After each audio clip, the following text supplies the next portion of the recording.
saya Prinsen. Dan kembali lagi bersama saya Janin. Kami akan membahas dua topik menarik, yaitu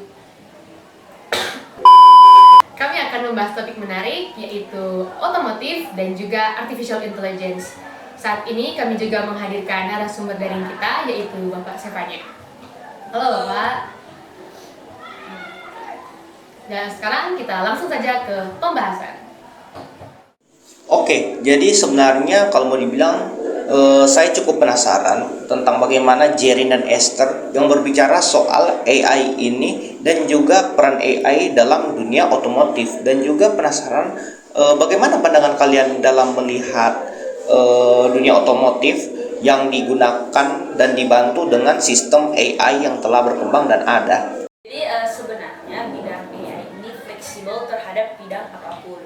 Terutama pada otomotif sendiri, dia itu sangat-sangat dapat membantu dalam berbagai aspek, mulai dari desain kendaraan yang lebih efisien, pengembangan sistem keamanan yang lebih canggih, serta sampai ke personalisasi pengalaman berkendara kita saat mengemudi menggunakan mobil otonom itu sendiri.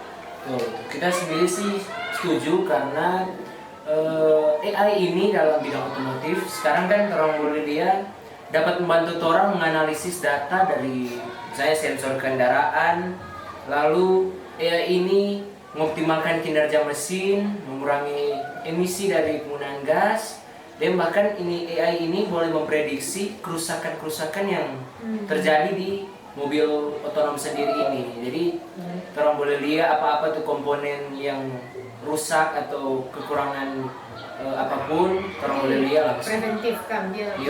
Apalagi kalau di dalam mobil listrik pasti langsung muncul indikator itu. Betul sih, kita melihat hal itu secara personal kita setuju. Kita rasa selain daripada itu, AI ini juga mampu dalam pengembangan mobil otonom, sehingga mobil otonom yang telah mengendarai itu bisa lebih aman dan lebih dapat diandalkan. Coba orang bayangkan bagaimana mobil otonom itu jika orang kolaborasikan bersama AI.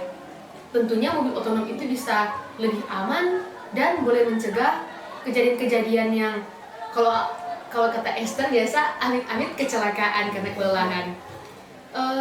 Banyak sekali orang lihat belakangan ini ada berita-berita orang yang kecelakaan di jalan tol akibat kelelahan bekerja dari 9 to 5. Orang masih harus berakomodasi pulang ke rumah. Kok itu pasti melelahkan sekali buat orang. Makanya mobil otonom ini pasti membantu sekali sih kalian. Oh, kalau mau buat ide itu, Pak, menurut kita menarik sih. Tapi bagaimana dengan aspek etika dan juga keamanan dari kendaraan atau mobil otonom yang digadang-gadang menggunakan AI ini? Seperti apa aspek dan juga keamanan yang dijanjikan dan juga yang ada dalam mobil tersebut? Jadi tentunya sebelum kita membeli atau mengendarai mobil otonom itu sendiri, kita juga harus mempertimbangkan dari berbagai macam aspek, terutama dalam aspek kebutuhan kita sendiri ya. Dan juga tergantung dalam letak tempat tinggal kita saat ini. Kalau rupa orang Tomohon, kalau menurut saya sih untuk mobil otonom di Tomohon itu belum terlalu worth it, karena melihat infrastruktur jalan yang belum baik seperti di Jakarta sana, dan juga masih banyak jalan yang berlubang, banyak jalan sempit, dan juga pengendara-pengendara yang istilahnya ya mabuk-mabukan saat berkendara. Jadi orang juga harus menghindari hal itu. Secanggih-canggihnya AI menurut kita ya, untuk saat ini belum dapat mengantisipasi rupa kalau misalnya kayak ada orang potong jalan kaki atau rupa ada binatang kaki. Belum boleh terprediksi. Mungkin terprediksi mah terlambat. Jadi ya intinya sebelum orang membeli mobil otonom ini, orang juga harus memastikan bahwa mobil otonom ini dapat membuat keputusan yang tepat dalam situasi yang kompleks, serta mobil ini juga dapat melindungi data pribadi dari pengendara itu sendiri, begitu. Oh, betul sekali sih kita lihat. Apalagi soal yang Esther ada mention terkait jalan-jalan di Tomohon itu, terang jalan ini kayaknya karena orang masih belum di perkotaan, banyak sekali jalan-jalan kecil yang belum terdeteksi oleh satelit. Makanya kadang-kadang orang mau tujuan ke satu tempat tertentu, misal Pak Umat Peru di ini, ya belum tak baca tuh di satelit, jadi terpaksa nggak bisa dan itu mobil otonom beroperasi. Mars selain dari mobil otonom kita juga melihat ada potensi besar pengembangan AI ini ke dalam mobil listrik, di mana orang boleh melihat AI ini dapat membantu penggunaan baterai secara lebih optimal, boleh memperpanjang jarak tempuh, mempercepat proses pengisian daya, dan banyak sekali hal yang boleh dikerjakan. Karena orang tahu sekarang AI so berkembang tuh setiap saatnya lebih canggih. Ya betul tuh. Kalau orang jeli rupa ChatGPT tiap berapa bulan sekali, oh so ada update 4.0 ini, update ini. Ya, jadi dia perkembangan terasa menjanjikan sekali sih. Jadi betul sekali Jerin. Jadi menurut kita juga ketika melihat perkembangan AI yang dari zaman ke zaman semakin pesat, kalau orang melihat AI 5 tahun lalu itu beda dengan AI yang sekarang. Betul itu berasa sekali sih. Itu sangat-sangat berasa. Soalnya 5 tahun lalu kita rasa kita belum terlalu tahu menau soal AI, mar sekarang aduh apa-apa AI itu toh. Betul. Jadi dengan adanya AI dalam terkhusus mobil listrik tadi, peningkatan mobil listrik juga AI ini menurut saya dapat membantu menciptakan infrastruktur pengisian daya yang lebih cerdas. Seperti yang orang tahu di Tomon ini pengisian daya untuk mobil listrik itu terbatas. Betul. Dan juga kalau mungkin memang kalau pas orang di mobil listrik memang sudah ikut dengan pemasangan untuk cas di rumah. Tapi juga kan kalau orang misalnya mau berkendara berpergian terus belum ada di rest area, itu kan susah juga kalau habis baterai tengah jalan tuh mesti telepon derek dan lain-lain. Nah, bahas-bahas ini kita tarik semangat sekali kan, karena kita lihat ini perkembangan potensi dari kolaborasi antara AI dan bidang otomotif ini ternyata menjanjikan sekali kan, membuat kehidupan manusia itu berjalan lebih mudah, karena tak yakin di masa depan akan ada mobil-mobil yang lebih canggih dari masa-masa sekarang tuh, misalnya dorang lebih efisien, lebih mudah untuk digunakan atau diperbaiki. Jadi kita semakin melihat dari potensi perkembangan ini semakin maju dan mempermudah kehidupan manusia.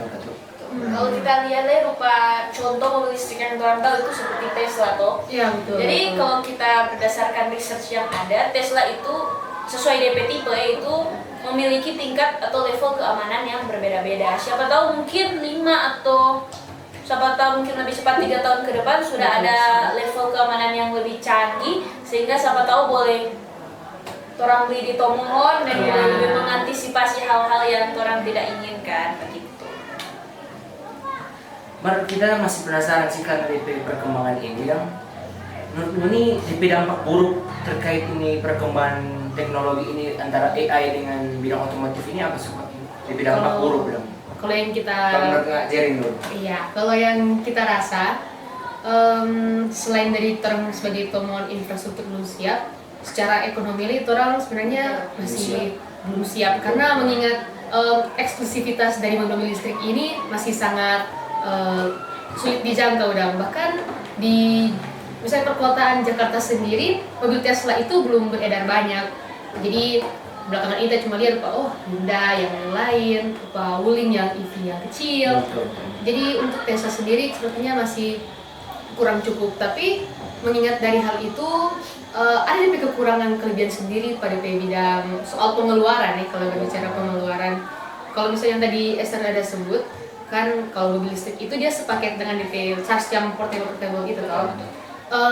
Kita punya kenalan ada beli mobil listrik toh, DP tanpa charge itu tidak bisa gabung dengan token listrik rumah, jadi dia mesti tambah sendiri. Karena DP watt itu besar, sedangkan rumah itu tidak mampu membeli cucu satu kali mati tuh rumah. Jadi itu mengeluarkan biaya yang besar, panggil PLN lagi, urus begitu. Maka terlepas dari itu DP pajak bisa terbilang lumayan terjangkau sih. Lebih murah sih dari mobil yang sekarang. Betul. Kalau menurut Esther dampak buruk.